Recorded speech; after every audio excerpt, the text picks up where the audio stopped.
Welcome again to Dharma Podcast, a platform where we bring about all the research that Sandeep has devoted his life to in areas of civilization, history, and culture. We back to continue the series on the history of the Congress Party. In the last episode, if you remember, Sandeep took a detour to explain the revival of the Islamist movement and also covered various Pan-Islamic movements that were happening parallelly. And he brought us to the epochal year of 1919. And that was important, like he rightly said when he began the detour, to understand the onset of the Khilafat movement and how the journey of Congress continued, intertwined with Gandhi's build up towards completely driving the Congress party as its de facto chief. And that is the stage we are at as we start this episode. So let's continue the journey of the Congress party with Sandeep Balakrishna. Hi Sandeep. Hi Parag. We are back after a small break to continue chronicling the history of the Congress party that we started with you a couple of episodes back. Like I said, you brought us to the year 1919 after taking a detour, documenting in great detail the Islamist movements that were happening during that phase and why they were important that you actually began explaining. It is clear now after that last conversation. So, we are in the year 1919 after the last detour and the onset of the Khilafat movement. So, can you take us further from the year 1919, both the Khilafat movement, Gandhi's growth, and of course the history of the Congress party had travelled ahead? Yeah, sure, Parag. So we've taken quite a long break before we've come to this episode. So hello and welcome again. So we'll continue the history of the Congress party, and as part of that series, I had already mentioned in several earlier episodes about the importance of the year 1919, with the Rowlatt Act, the Jallianwala Bagh genocide of innocent Indians, all that. And then we had left the last episode with as a lead up to the so-called Khilafat movement. Khilafat was not a movement in any sense of the term. It was not even an agitation, but we'll look at those elements as we go along. So essentially, without understanding the 2 centuries of history of Islamic revival movements that happened after the death of Aurangzeb, the complete context of Khilafat will be lost on us. And as also to properly contextualize Gandhi's role in supporting the Khilafat movement. So with that, we will begin today's episode and look at how Gandhi in 1919 had stood on the threshold of not only joining it but supporting it. Now, on the global scale, now this also has today's episode also has a lot of interconnections, lot of threads which are intertwined with the international politics of the first and second decades of the 20th century. So roughly after 1915, that kind of thing, roughly after First World War. So on the global scene, Britain or England had completely pissed off Turkey.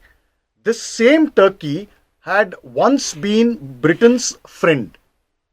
So you see how these, quickly friendships turn into hostilities followed by open enemy and war. This is par for the course if you look at European history as well as Islamic history. So this, just to give an idea of, this friendship, British friendship with Turkey, a small data point I'll give. So Turkey had once been so friendly with England that its caliph or Khalifa, he had once rejected Tipu Sultan's repeated offers to inviting him to invade India and re-establish the Pan-Islamic empire. So this because he did not, British were on an ascendant out here in India, number one, and the British were also friends with Turkey on the global scale in the European and West Asian that region. So this was how it was playing out. So the Khalifa basically said no to Tipu Sultan, and now more than 1.5 centuries later, this friendship with that Turkey had with Britain had completely soured. It had turned into hostility for a simple reason. When the First World War broke out, the so-called allies, which included Britain, France, Russia, Italy, Japan, and much later the United States. So it was a coalition which they called themselves as allies or the so-called Central Powers. So these guys ganged up together and began pounding Germany, which was a cause for the First World War, Austria-Hungary, the Ottoman Empire, and Bulgaria. So this is how Britain and Turkey pretty much fell out. And as the war began in full swing, a man named Muhammad Ali Jauhar, he swung into action. First, he wrote a petition to the British, who pretty much threw it out in support of Turkey or the Caliphate or the Ottoman Empire. So the British threw out his petition. Next, he began publishing a series of articles in various papers condemning the British war against Turkey. And two notable articles were headlined as follows: "Evacuate Egypt." This was Muhammad Ali Jauhar's warning to Britain. Another article was headlined "The Choice of the Turks." In all these, he begged the allies to win over Turkey, to bring Turkey on their side. This was for no altruistic or free-spirited reasoning. It was his anxiety, it was his nervousness to preserve the territorial dominance and the centrality that the Ottoman Empire and the Khalifa had in the Muslim world. So he kept on writing these articles. So as a consequence, both Muhammad Ali Jauhar and his brother Shaukat Ali, they were put in jail and their publications were completely banned. So Muhammad Ali Jauhar and Shaukat Ali, they are popularly known or infamously known as the Ali brothers. Here is a very, very brief biography of Muhammad Ali Jauhar.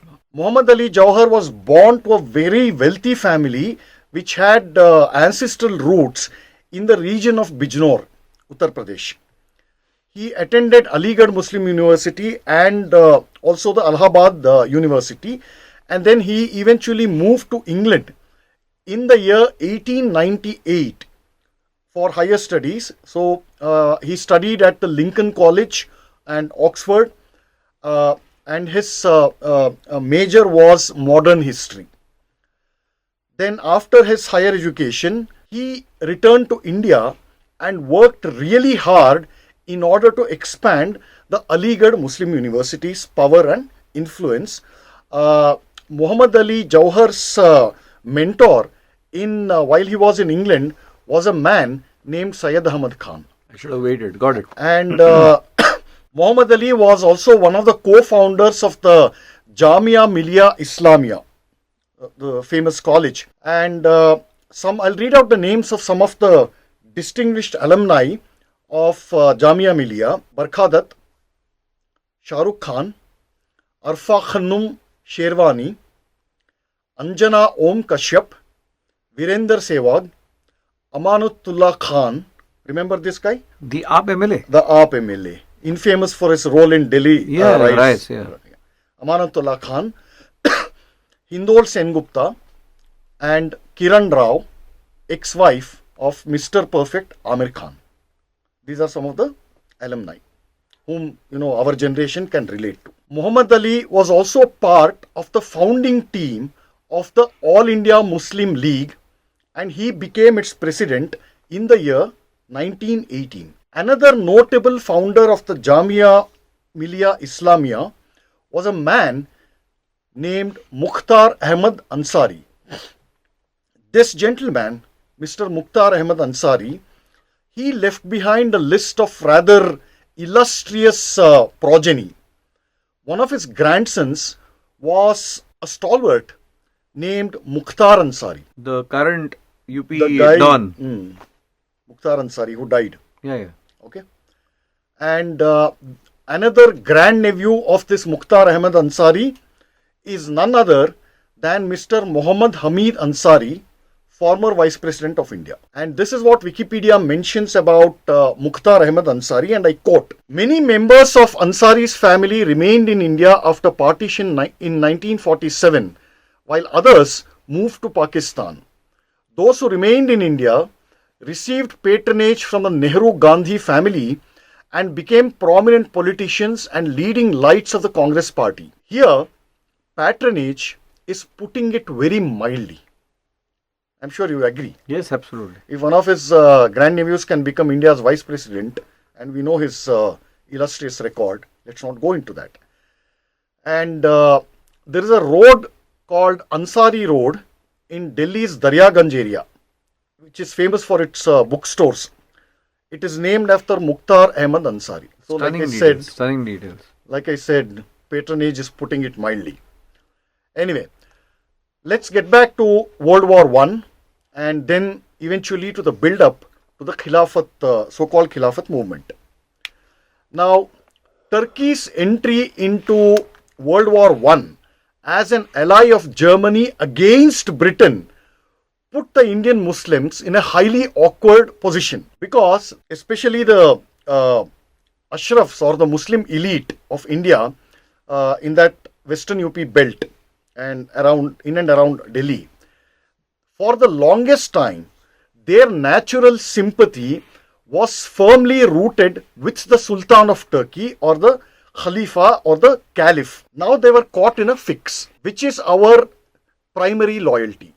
Is it to the Khalifa or is it to the British, who are, British had convinced, and mentioned this in the previous episode, British had convinced this Muslim elite that, look, Hindus are in a majority, they are your natural enemies, and you have ruled Hind for the longest time, and we are your successors, and we will safeguard your interests against the numerically superior and powerful, economically powerful Hindus. So that is how, Syed Ahmad Khan basically, to borrow the words of Mr. Sitaram Goel, he was basically a thorough chamcha, a craven, servile guy who prostrated before the British. Okay, opportunism, basically. Let's bide our time. I mentioned this last time. So now this Ashraf elite was caught in a bind. Hamara pehla loyalty kahan hai? Is it with the Khalifa or is it with the British who are protecting us here? This Ashraf elite's loyalty to the Khalifa has a long history, almost since Islamic power took hold in Delhi, which is after Muhammad Ghori and Kutubuddin Aibak. All the way even till the Mughal Empire, they held the Khalifa in Turkey as not only why the Khalifa was so central in the Muslim world, not just in India, wherever Islam had spread. Why he was so central is that he was seen to be the protector and the safeguard and the guardian of Islam on this earth. So at once he performed two functions. The function as a theologian and the function as a king. So this was a powerful hold on the Muslim mind. So Iltutmish, for example, one of the first things he did to actually establish and stamp his supremacy in order that, all Muslims, the whole Muslim community in his time would recognize him as the Sultan-e-Hind, was to get a robe of investiture from the Khalifa. Oh, so it's like a coronation of sorts? Yeah, it is a ratification that, look, Sultan Iltutmish, the Khalifa has recognized Sultan Iltutmish as a Sultan of Al-Hind. It goes all the way, back till then, 12th century. So this hold was very powerful. So naturally, this Ashraf elite, represented by people like Syed Ahmad Khan, this fellow Muhammad Ali and co, that is the reason, they got completely unnerved and anxious that, the British were pretty much screwing Turkey in a big way. So that is why they said, look, you have to retain the sanctity and the primacy of the Khalifa. So this is a brief historical background. Now, what happened after the end of World War One? Pretty much, it's a story familiar to most educated people. After that, the Allies they had a good victory in World War One in something called the Armistice of Mudros. It was a treaty basically where the other side, the enemies of the Allied powers, they pretty much surrendered. They said, okay, we accept defeat, and whatever the treaties, let's sit across the table and negotiate. So one such treaty was known as the Armistice of Mudros, which was signed in a porcelain factory in France. As a result of this armistice, it was decided that the Ottoman Caliphate would be dismantled completely. All the territories that had previously belonged to the Caliphate were now divided among various powers. So your modern Syria and all that, they were not independent countries before 1919 or 1918 at any rate. Not only that, a great man, an extraordinary world leader named Mustafa Kemal Pasha, he led a popular democratic movement against the Caliph on his own soil in Turkey. In Turkey. In Turkey. You should read his biography, really inspiring. Totally inspiring. So he said, and as it is, by that time, the Caliph, I forget his name, some Mehmed something. So that man was deeply unpopular, not only in Turkey, but even in Egypt and all the Muslim states under his control. So they said, this guy is useless, so you have to remove him. So the Allied powers were only happy to do that, and Kemal Pasha became the new head of the state of Turkey. When this Ottoman Empire was completely shattered through a peaceful treaty, it became the real precursor to the Khilafat movement in India. So look at this. See the significance of the year 1919. I keep repeating this. Okay. So kaha hai Turkey or kaha hai Bharat? India. It converges around 1990. You see, no. The hold of this Pan-Islamic identity, the goes Muslim, far beyond the Islamic Muslim Ummah. So see the hold of this. Okay, so that pretty much angered and upset and caused great nervousness among Muhammad Ali and his elites. So as a result, he whipped up a constant stream of provocative articles and speeches and popular opinion among the Muslim community, basically saying that, look, हमारा मुसलमान समाज, भारत का हिंदुस्तान का मुसलमान समाज will not take this mistreatment of Turkey. It views this dismantling of the office of the Khalifa as a great betrayal on the part of the British, both on the international scene as well as in India. Okay, you have to understand the sentiment before we get into the full story. So as a result, this Muslim elite decided to force Britain to change its policy towards Turkey. And Muhammad Ali and Shaukat Ali, they took the lead in this opinion forming and agitation. And as a result of this, something called the Khilafat Committee was formed in 1919. And even as Muhammad Ali was running around enlisting support, nationwide support, even world support for his so-called Khilafat Committee, this support arrived from completely unexpected quarters. It arrived in the form of Mr. Mohandas Karamchand Gandhi, who offered unconditional support. And not only that, he also promised to put the full strength of the Indian National Congress and Hindu community behind the so-called Khilafat. Okay, there's a build-up to this. So this is a summary. Post 1919, Gandhi's friendship with the Ali brothers is fairly well known even today. Okay, it is discussed, authentic history about, this episode is mentioned. It's available. But what is lesser known is when, where and how this friendship, Gandhi's friendship with the Ali brothers really began. You might be surprised. This friendship began when Gandhi returned to India from South Africa in January or February 1915. Remember that earlier episodes on this? And from then, cut to April 1915, Gandhi first met Muhammad Ali. And this is what Gandhi himself writes about their virgin encounter in person. And it reads like a line from a cheap, steamy romance. I quote, this is what Gandhi says when he met Muhammad Ali for the first time. It was love at first sight. He says that? You know, apart from this, you really got to hand it to this man, Mr. Gandhi. You know, on one side, he's seducing Congress Party, Gokhale, Tilak, all those guys.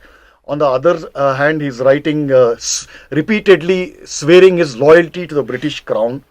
And on yet another side, he's doing this side business with people like the Ali brothers. All these, eventually, look at the way he has laid the ground for the eventual monopoly that he acquired over the freedom struggle. Remarkable. Really remarkable. Now, in this context, let's look at Mr. Ramesh Chandra Majumdar, who gives us the full background and context, which will help us decode Gandhi's lifelong fascination with the Muslim community and his senseless, disastrous chasing of the mirage called Hindu-Muslim University. Even while Gandhi was in South Africa, he had come to realize that there was no genuine friendship or good feeling between the Hindus and Muslims. He realized this. I mean, it doesn't take genius to realize it. You see this every day in front of you. So, back to Majumdar. Gandhi was deeply aggrieved and strongly felt the need of establishing cordial relations between the two communities. Immediately after his return to India, he established contact with the two Ali brothers and carried on correspondence with Muhammad Ali, who was then in jail. Remember what I mentioned? Why he was in jail? Because of the British scurrilous, provocative articles. Okay. Gandhi felt that the Muslim demand about the Khilafat was just and that he was bound to render all possible help. Close quote. Nobody asked him to do this. This is voluntary service to such a bigoted movement. This point about Gandhi's not so secret correspondence with Muhammad Ali, who was in jail, this holds the key, as later events will make it clear. It did not, begin or end with just that. Around the same time, Gandhi also wrote a letter to the Viceroy of India, in which, and I quote, he particularly stressed the Khilafat question. Henceforth, Gandhi missed no opportunity of pressing upon the government of India the need of a just settlement of the Khilafat question and the release of Ali brothers. But you know what's even worse, Parag? Gandhi actually put the Khilafat issue at par with the demand for home rule. And here is a concluding paragraph of Gandhi's letter to the Viceroy. You know, when you read that whole thing, it actually defies all imagination, all belief in its cringeworthy quotient. Quote, these are Gandhi's words. In the most scrupulous regard for the rights of those Mohammedan states and for the Muslim sentiment as to their places of worship, and your just and timely treatment of India's claim to home rule, lies the safety of the empire. Close quote. For you really want me to decode this? That seems to have set the stage for whatever we are witnessing even this morning. Absolutely. Okay. Now tell me, Parag, by what stretch of imagination can this be called freedom struggle? Tell me. You actually... How do you interpret? I mean, if you say freedom struggle, you are asking what you're doing here, what Gandhi is doing here. And remember, this is very early in his career, 1919. What he did later was much more outrageous. But so early in his career, 1919, he's doing this. He wants a revival of Pan-Islamic rule, which screwed India, which put India in the dark ages for 800 years. You want a revival of someone like the rule of someone like Aurangzeb? This is where it would lead to. What followed was even worse. So what followed was that something called the All India Khilafat Conference was formed, a body, and that conference, it met at Delhi on November 23, 1919. Guess what happened? Gandhi was elected as its president, quite befittingly, because the Ali brothers was overjoyed. Now, there's a guy, some film reviewer, YouTube, he keeps reviewing movies and generally mocks all these Bollywood celebrities. So, he says, and I quote him, that there is a saying within Bakre ki maa aakhir kab tak khair manayegi, kabhi na kabhi to unko halal hona hi hai. Yeah, this line is quite... and I don't know if it is his line, but it's often... he keeps using it very frequently. So I guess I don't need to explain this. Basically, for how long the mother of a goat, makes merry and can, eat food properly. Today or tomorrow, eventually, it will get sacrificed. It will get into it'll get sacrificed. And in this case, the Ali brothers had found a perfect bakra, except that it was the Hindus and not this bakra who blindly supported the great Mahatma and who paid a terrible price till 1947, including but not limited to the horrible partition. As in, it was not just he paid the price. If it was only he never paid the price. Yeah, others paid, all of us. Others paid the price. And we'll get into those details. So, like I said, Gandhi became the All India Khilafat Conference President on November 23rd, 1919. And exactly a month later, sometime in December 1919, the Ali brothers were released from jail. You see at what levels this politics works. When the Ali brothers were released from jail, this is what R.C. Majumdar, this is how he describes the event, and I quote, "The release of Ali brothers gave a great fillip to the Khilafat agitation. Gandhi had a soft corner in his heart for the Ali brothers, who were the most vigorous champions of the Khilafat cause, and they must have taken full advantage of it." Gandhi was batting on the front foot for them. If this is on one side, there is a rather sad footnote to this. In Amritsar, in December, same year, 1919, a huge meeting was held, and it was attended by the Khilafat stalwarts and leading Congress leaders in order to discuss the future course of action. हम Khilafat movement को कैसे आगे लेके जाना है. The unanimous decision was that Mr. Gandhi would lead the agitation from the front using satyagraha as his infallible weapon. It was the public and the official affirmation come confirmation that the Congress party had put its full might and strength behind the Khilafat agitation for the first time. Yes, Parag. Is there records, or are there records of any dissent for this unconditional support to the Khilafat cause within the Congress? As far as there would be, but those were heady times, and I guess even if there were dissent, I have not gone to in that direction. So Gandhi's word carried. It carried everything. Basically, it carried everything. You are right. So after this resolution was passed, appointing Gandhi as the supreme leader of the Khilafat, a deputation was sent to the British Viceroy of India, and this deputation also carried a letter basically, correspondence, and it was signed. Regrettably, it was signed by even such great eminences as Madan Mohan Malviya, Mahamana, Pandit Madan Mohan Malviya, and the great Swami Shraddhananda. He was also signatory. So, of course, other signatories included Mr. Gandhi and Motilal Nehru. Unsurprising at all. Yeah, but Swami Shraddhananda is... Yeah, but what this shows is the kind of charm, almost a magic spell, and the kind of influence that Gandhi had already acquired in 1919. Remember, Mr. Tilak was still around. That's exactly why I asked. Was the He was dissent still around. from the likes of I these think he was people? in jail in Mandalay, I think, if I'm not mistaken. And when you read the wording of that, address signed by these great men, you will be completely shocked. Summary is that the Congress had essentially given in to a thoroughly bigoted outfit like the Khilafat Conference when it wrote to the Viceroy, and I quote an excerpt from that letter, quote, Hindus and Muslims are now happily reunited and standing shoulder to shoulder will be equally aggrieved if the just demands of the Muslims were not accepted. This is the kind of letter these people have signed.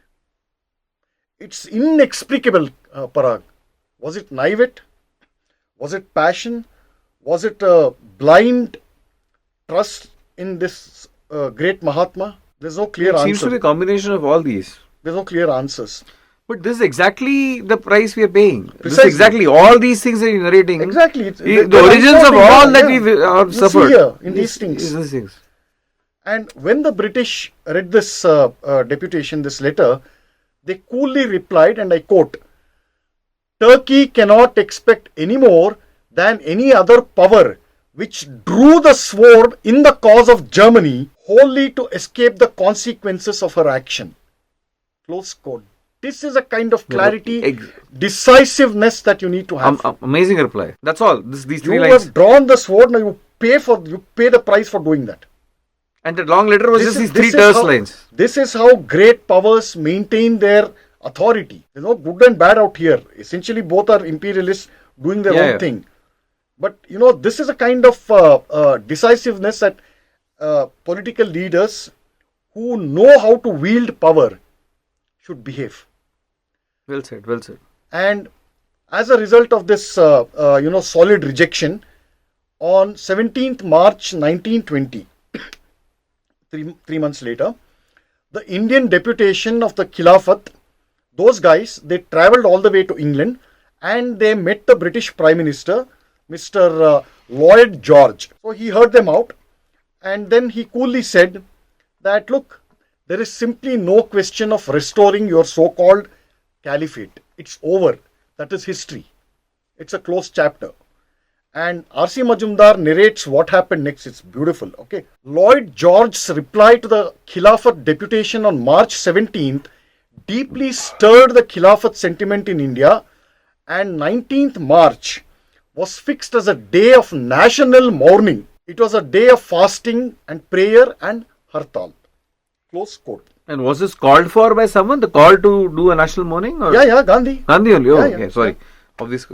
And because about 9 days before this decision to hold a hartal on March 19th, that is on March 10th, 1920, Mr. Gandhi had issued a grand manifesto in which he explained his ideas on the future course of action to be pursued by this Khilafat committee or whatever that is, if their demands were not granted. This manifesto, R.C. Majumdar says that this manifesto is historically important as it contains the first definite elaboration of Gandhi's doctrine of non-violent non-cooperation, which was shortly to play a dominant role in Indian politics.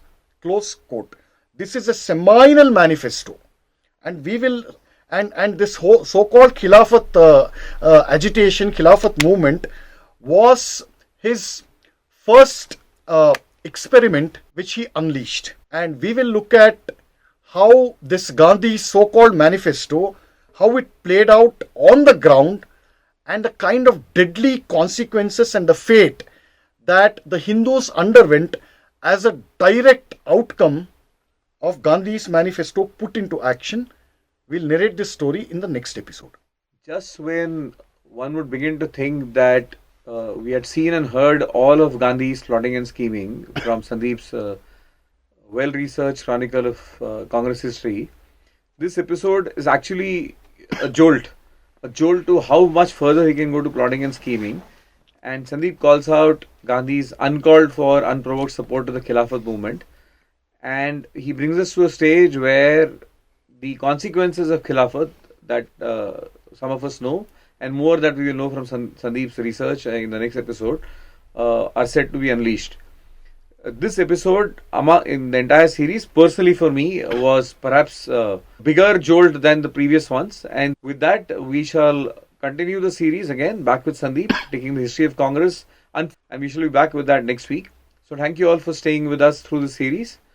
Please like, share, and subscribe to Dharma Podcast so that this knowledge, the research, and the effort that is put in reaches a wider audience.